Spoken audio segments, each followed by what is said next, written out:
Paul, thank you so much for joining me today. I want to start by discussing your own personal career, because you went through sort of a revelation as someone who self-describes as a former neocon who actually started to understand that perhaps the way that the world worked isn't quite what it seemed, and some of these so-called jihadists and terror groups weren't actually really just enemy combatants, were actually being supplied and protected by our own CIA. Sean, I swallowed the red pill, but I didn't want to. I was on Fox News all the time. I was writing books that were very successful, one called Osama's Revenge, the next 9/11, another one called Al-Qaeda Brotherhood of Terror, on and on and on. I was a neocon in favor of the war, thinking that, oh man, we even had to go into Iraq, believing the whole thing. And what happened was, I was a reporter, an old reporter. I owned a newspaper.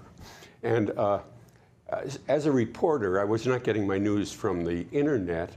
I had to go out in the field.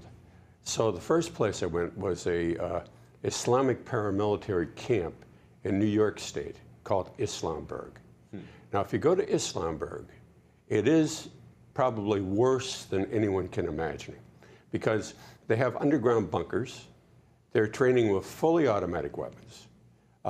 When they're finished with the training, and most of these recruits, the young recruits they're being trained at Islamburg, and by the way, there's at least 35 other compounds like this throughout the country. Once they're finished with their training, they go to Pakistan. And from Pakistan, they go into Afghanistan, and they fight, of course, the U.S. troops. So I went there at least 5 times. I was the only one that actually went in there. I mean, I went in there with a camera guy by the name of Pat Walsh, who weighs about 400 pounds, but he was very, very, very brave.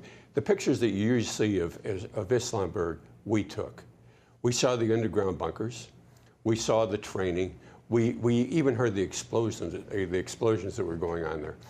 Well, what I found out was a lot of these people from Islamburg, when they came back, believed that they were financed by the CIA. That's the first thing I found. This is the head of the camp, a guy by the name of Sheikh Jilani, who's from Lahore, Pakistan, and has set up all these camps throughout the country.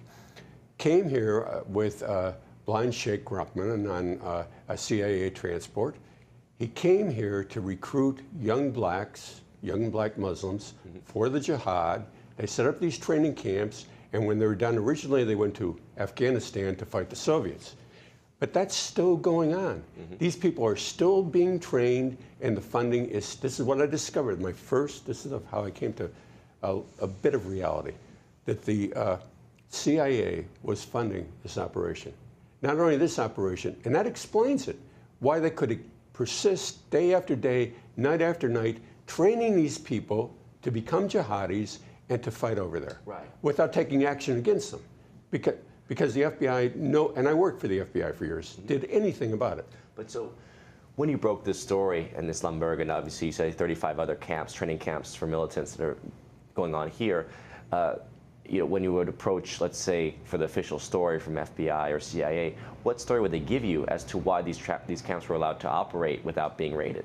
They couldn't explain it. There was absolutely no explanation. And once again, I had contacts in the FBI. I worked for the FBI. I was paid by the FBI for 10 years.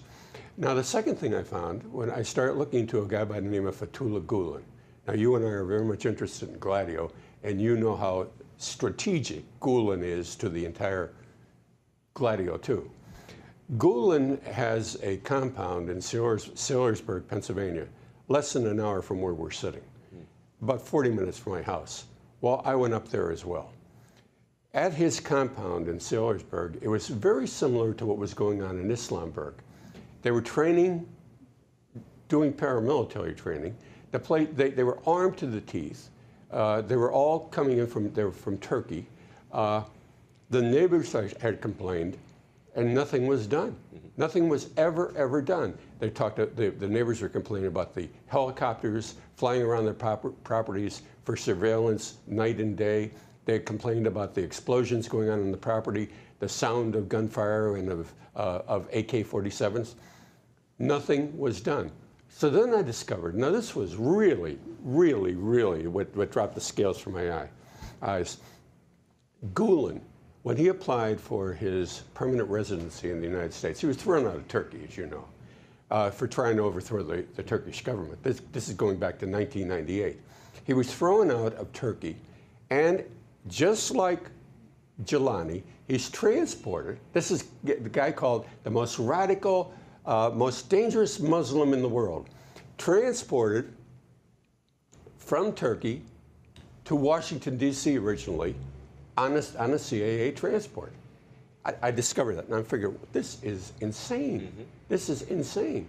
And the next thing I find out is the camp that he had at Salisbury was once again backed by the CIA. And his movement, he has Islamic schools throughout the country, throughout the world, as you know. Mm-hmm. And all of the schools in Central Asia are CIA agents. Well, then I found out, I looked at his, when he applied for the green card, what happened during the court hearings.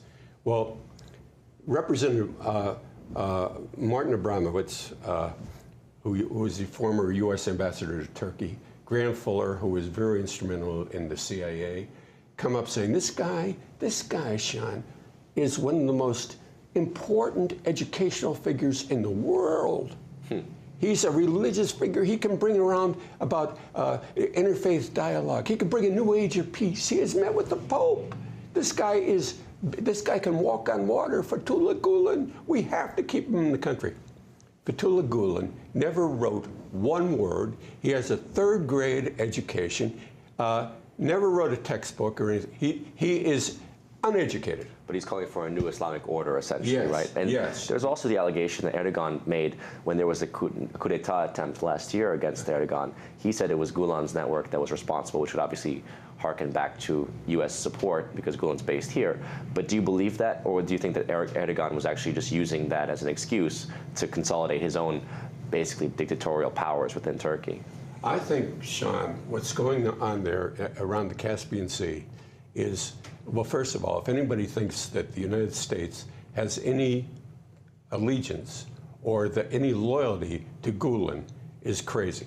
Gulen is expendable. They needed Gulen to establish radical madrasas throughout Central Asia. Kazakhstan, Turkmenistan, even Azerbaijan, all these stand countries, because they surround, a lot of them surround the Caspian Sea.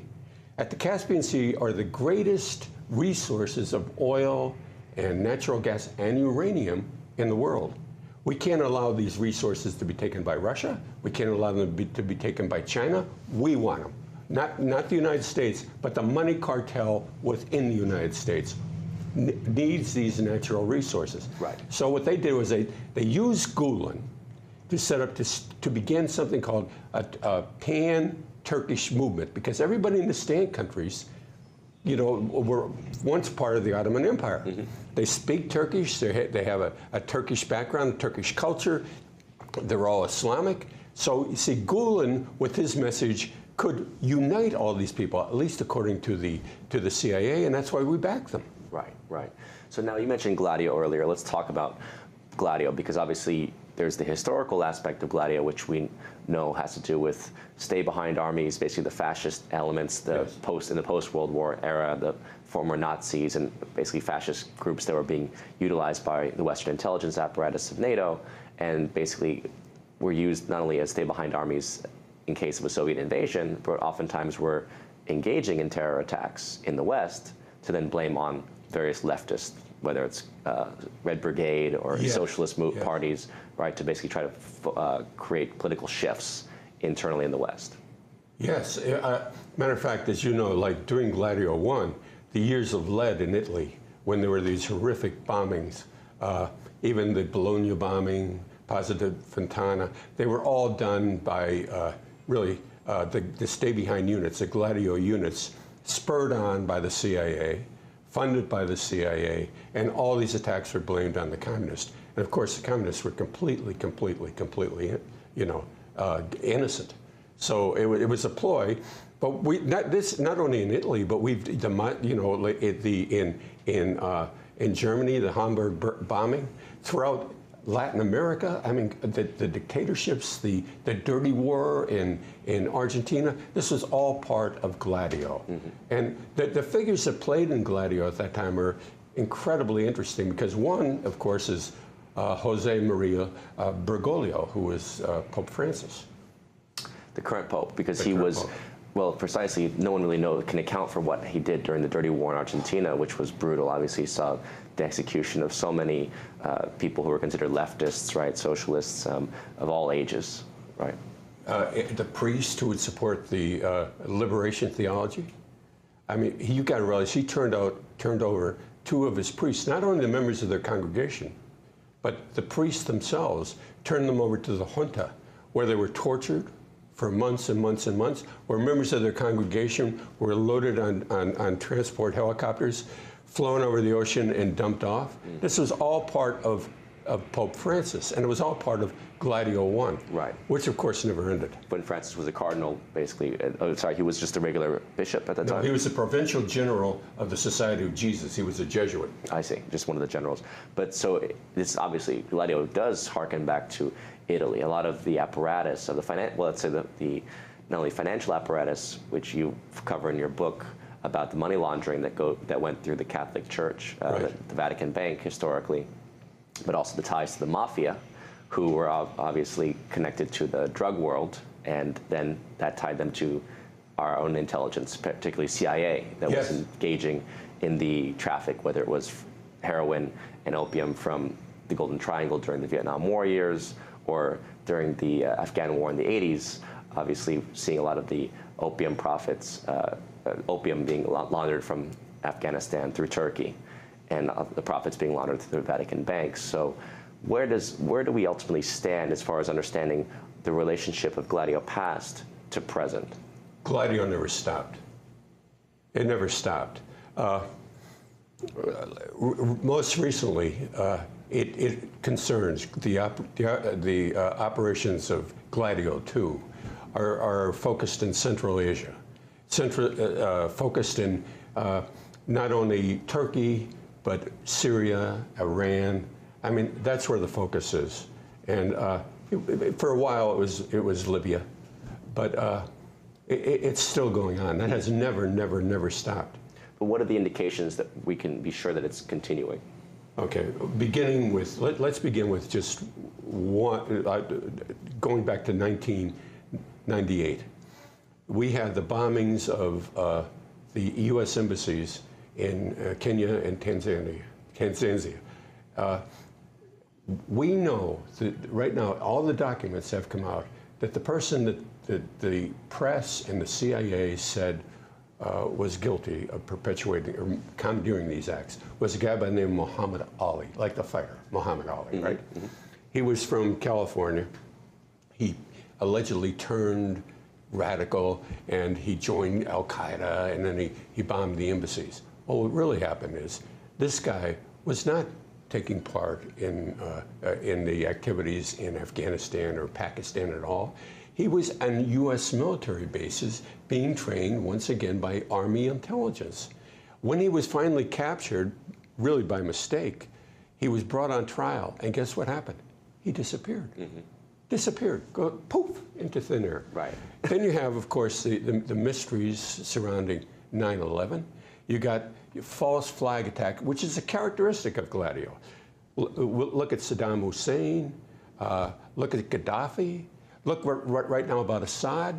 Every day it goes on. Assad right now, he's creating new weapons of mass destruction. He's creating chemical weapons, so we have to bomb him again. Mm-hmm. This is all Gladio. You see, it are false flags that have no basis in reality at all. And yet the American people buy it time and time and time again. Right.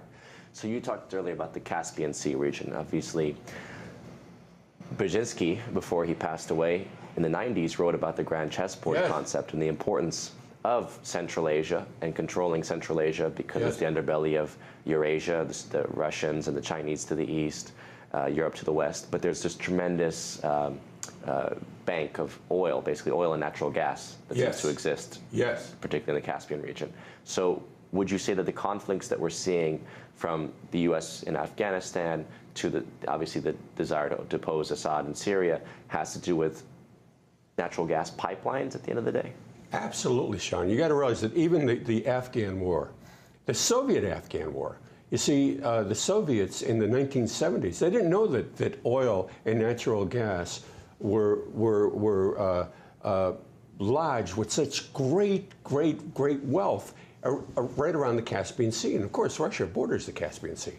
So when they made that discovery in 1970, and the Caspian Sea is landlocked. It's not connected to any ocean. So you have the problem of getting the oil and the natural gas out of the Caspian Sea to a harbor, to a port where it can be transported. Well, the Russians needed, going back in 1979, where they realized that they had found these great reserves of, and of course these like Kazakhstan and Azerbaijan and Turkmenistan were all part of the Soviet Union at that time. So they could, but the problem of creating the pipeline was going through Afghanistan, where they met resistance.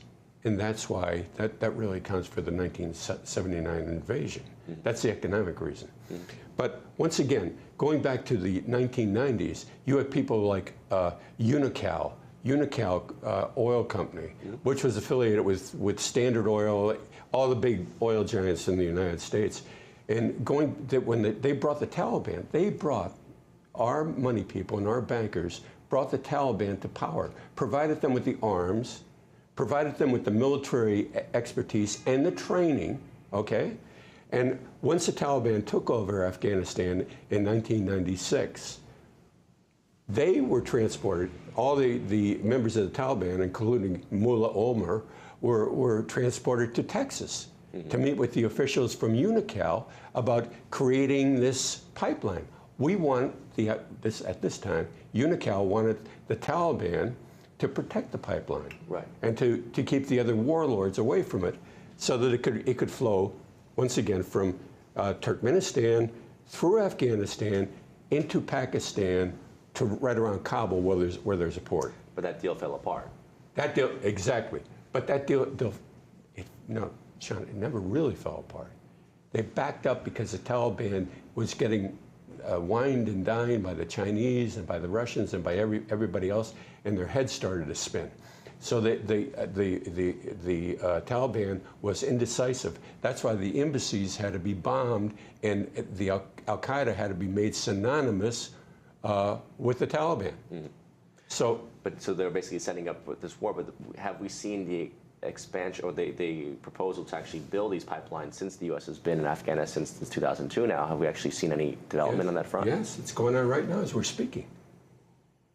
I mean, as we're speaking. I mean, unfortunately, most people in news that I speak to, and I was in news all my life, are very dumb. And, even if you talk to them about the Caspian Sea, they couldn't find it on a map. And once you say, oh, a pipeline is being created right now by Amoco and these oil companies through Afghanistan, so what? They don't realize the real significance of that. And they don't realize the significance even when it comes to Iran. Iran's right on the basin of the Caspian Sea.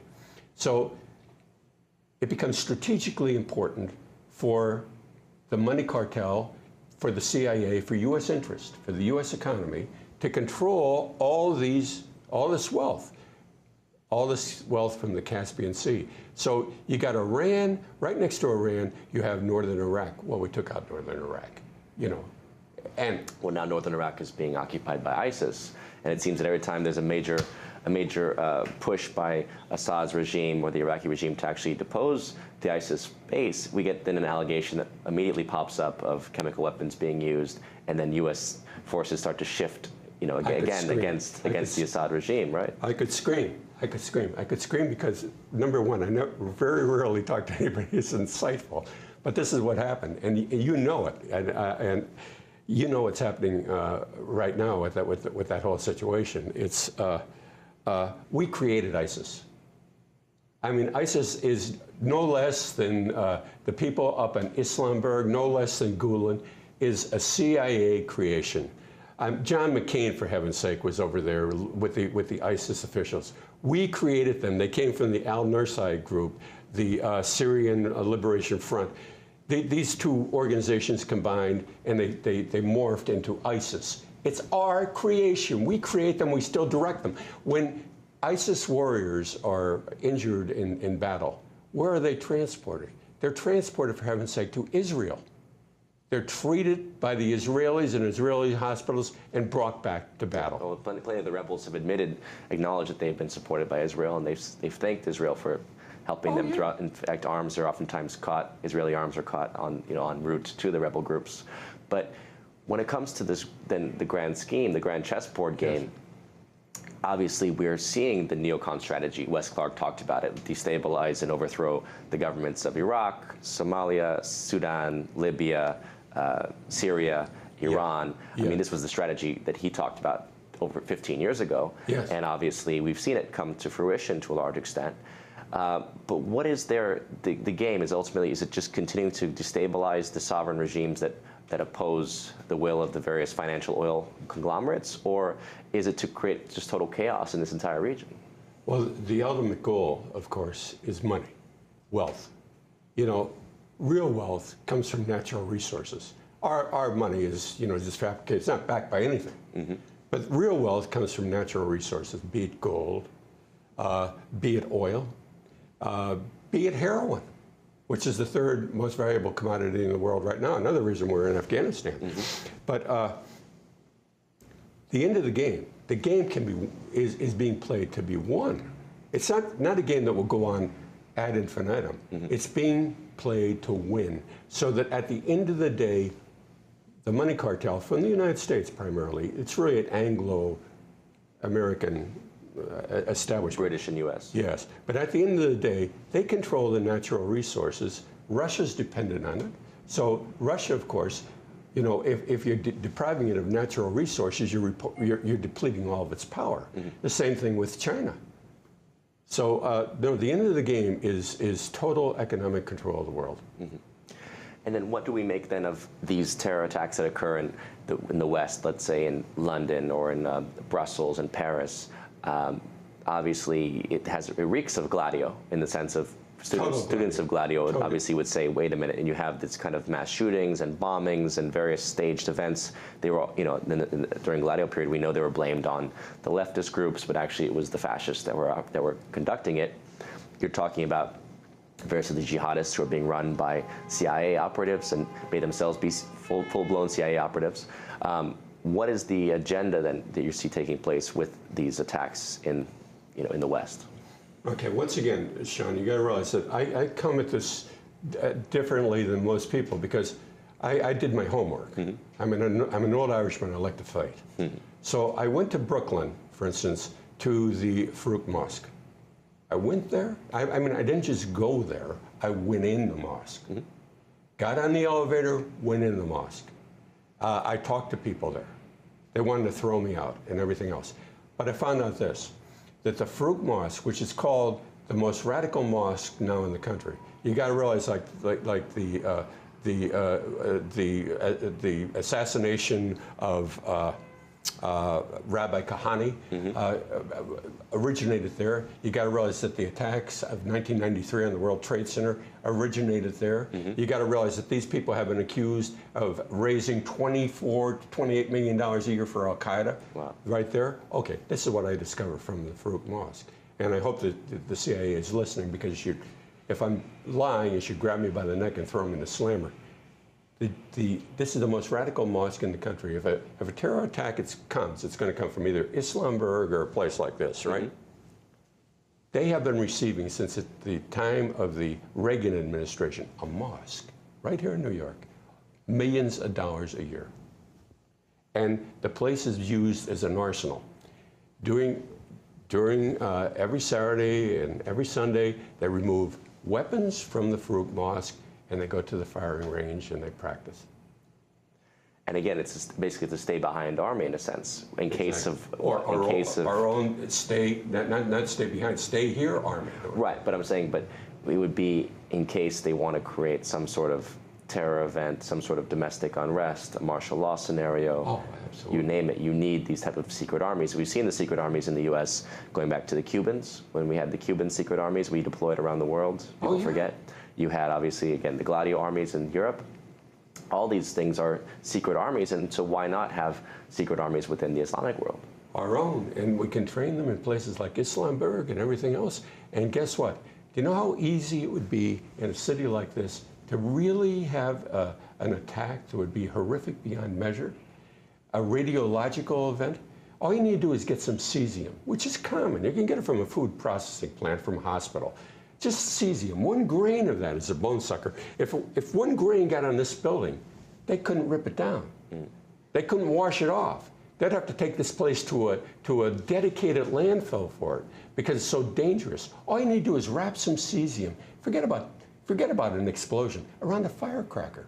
Right. Set it off on that street. What would happen? Yeah. Goodbye, New York. But based on your research of Gladio, I mean, it was essentially the attacks were always designed to shift political allegiance. I mean, what was the idea? It was ultimately financial and political. Absolutely. And you know, if that happened in New York, they have the perks already here. You know what would happen. Martial law would be the least of it. Yeah. Well, it's a horrible endgame scenario. We have to hope it doesn't get to that level. But obviously, we've seen the greed of the financial sector, of the military-industrial complex, of the desire, as you say, to dominate and control the resources of the planet. So we don't know where it can end, and obviously, what can happen next, even in this country. It can only end with global economic control. It has no end except there. It's very sobering. Paul, I appreciate you coming on today and talking with me and sharing with your information and your research. Yeah. Thank you, Sean. Thank you.